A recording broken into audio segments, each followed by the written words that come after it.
Hey, my name is Dan. I used to work at the biggest dealership in the country, and now I teach fine folks like you how not to get fucked when buying a car. Now in this video, I want to talk to you about what to do if you're upside down on a car. You might be thinking you're fucked. You got your pants down, you're bent over, you got your ankles in your hands, and you know things are about to get painful.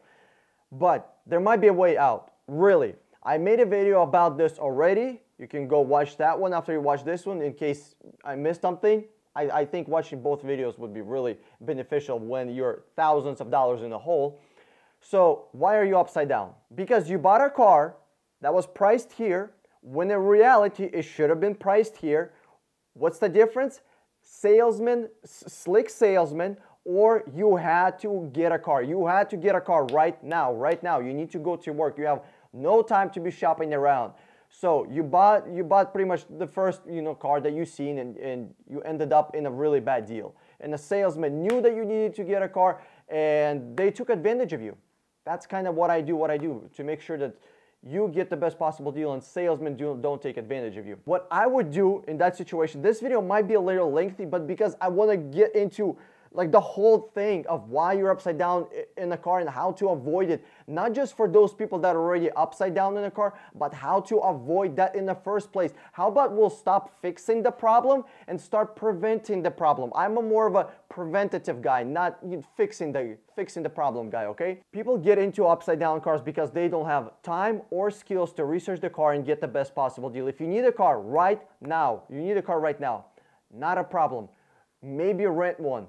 Maybe get one from Craigslist. Maybe get a beater, $2,000, $3,000, $4,000 car. It's gonna last you a year, and by the time you're done paying off the car, $3,000, $4,000, it's not super fancy, but it's gonna last you a year. It's gonna last you 2. It's gonna last you maybe even 3 years.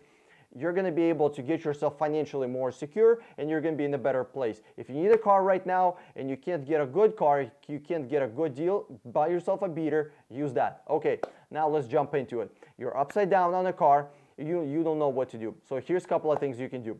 First, keep the car. Keep the car if it's not causing you any problems, if it's a good quality car, if it's a European car, get the fuck out of it. Get out. The longer you keep it, the worse that thing is gonna get. Next one, if you're in like a Ford sedan, get out. The longer you keep it, the more trouble you're gonna cause yourself. But if you're in a good, reliable car, keep that car for a long time until that bitch dies on you. I mean, until you hit 150, 170,000 miles. That's the way to get out of a car that you're upside down in. You're upside down in a car. You're in a bad deal. You got no really other options. Either you lose money or you drive that car and you don't lose money. Simple as that. I'm a guy that votes for not losing money, but if you want to lose money a little bit, $2,000, $3,000, and you're okay with that, then here's what you do. You sell that car on Craigslist. You sell that car on Facebook. So step number 1, wash your car, vacuum your car, make your car look perfect. Second, take your car to a nice location where you can take that pictures of, all right?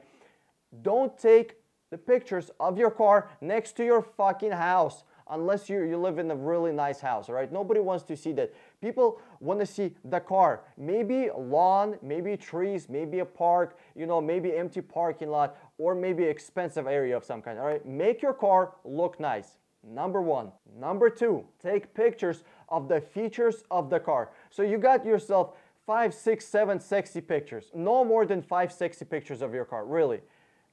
This you're not taking picture of a fucking Lamborghini Murcielago, all right? It's a regular car.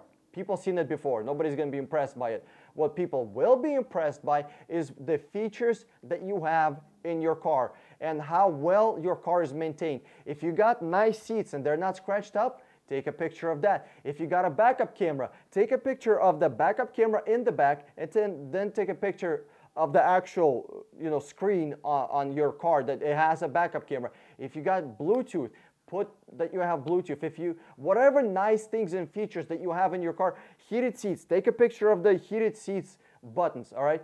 Take pictures of the features. People have seen your car, they're not gonna be impressed with your car, but they want to buy a car that has lots of features, just like you would, right? So you got to present your car as a package deal, not just as a car. You got to show people that you have a lot of things to offer. You got a sunroof, take a picture of the sunroof. You got new brakes, take picture literally of the brake calipers and then put in, hey, you got new brakes. You got new tires, turn the wheels out, take a picture of the tire. You got nice rims, take a picture of one rims. Nobody wants to see 4 identical rims. Unless you got 4 different rims. Maybe you're driving a clown car of some kind. After you're done that, go to eBay and buy a Carfax for your car for $5. Take screenshots of that. Also put it in the pictures, all right? So now you have the car, you got the pictures, you're ready to sell that thing. Now let's write a description. But what you want to do is you want to add $500 more and you say, I went to a dealership and dealership offered me $8,000, because you know that you're gonna have some people who wants to negotiate. That's just their thing, you know, that's what they, you know, get off on. Let them negotiate and they'll still pay you what the dealership paid you, right? So what did you do? You first sold the car to a private party and you actually did the right thing. Now, if you want, you can actually add more than $500. You can add 1,000, 2,000 or 3,000, whatever you're upside down on a car. Sell that car for exactly what you owe on it, and you're going to be able to get the money back. You're going to be at no car, and you're going to be at 0 money owed to the bank. So you're actually in the best position possible. After you sell your car, here's what you do. You go to not a bank, but a credit union, all right? You go to a credit union, and you get yourself approved with the credit union. Here's a couple of things that you want to ask for. First, you want to ask for, hey, I want to get the best possible financing from you guys. So I'm guessing I will need to create an account. You'll create an account. You'll get half a point off for that. Then you're going to be asking them, hey, I want bi-weekly payments because I want to reduce the amount of interest I'm going to be paying. So it's the same amount that you're going to be paying for a month is just cut in 2 and it's taken out twice instead of once. So let's say you get a car for $300 a month, right? Instead of paying $300 a month once, you're going to be paying $150 and $150. So it's exactly the same amount of money, but because you're paying a little bit faster, it's a money magic that, you know, banks like to do. That's just how interest rate works, okay? So you ask for bi-weekly payments on your car and you're going to be able to get yourself a better pretty much rate, okay? Next, here's what you want to do. If your credit score is not great, and this is actually, I would recommend that everyone does it at least every, you know, 16 months and maybe even 24 months. You pay special companies that repair your credit score. Credit repair companies, all right? You Google them, there's shit ton of them. Literally, you find a good one, it's typically gonna cost you between $200 and $400. Maybe even less. If they have a special, you can get something for $150. But you pay a couple of $100 and you get your credit score repaired within 30, 60 to 90 days.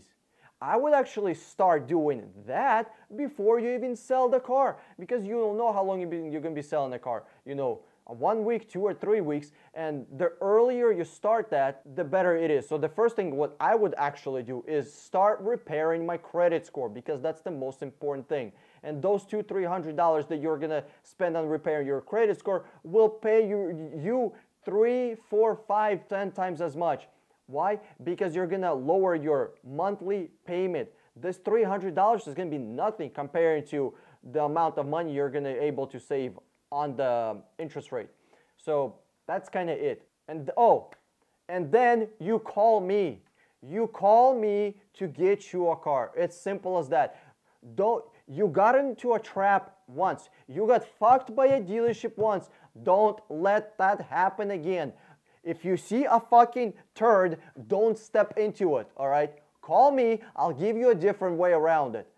Call me. I'll take care of you. I'll make sure you get the best possible deal. The amount of people I literally help for free is insane. The amount of texts and phone calls I took, and I literally told people exactly what to do. I didn't charge them any money. It's just I don't want them to get fucked by a dealership.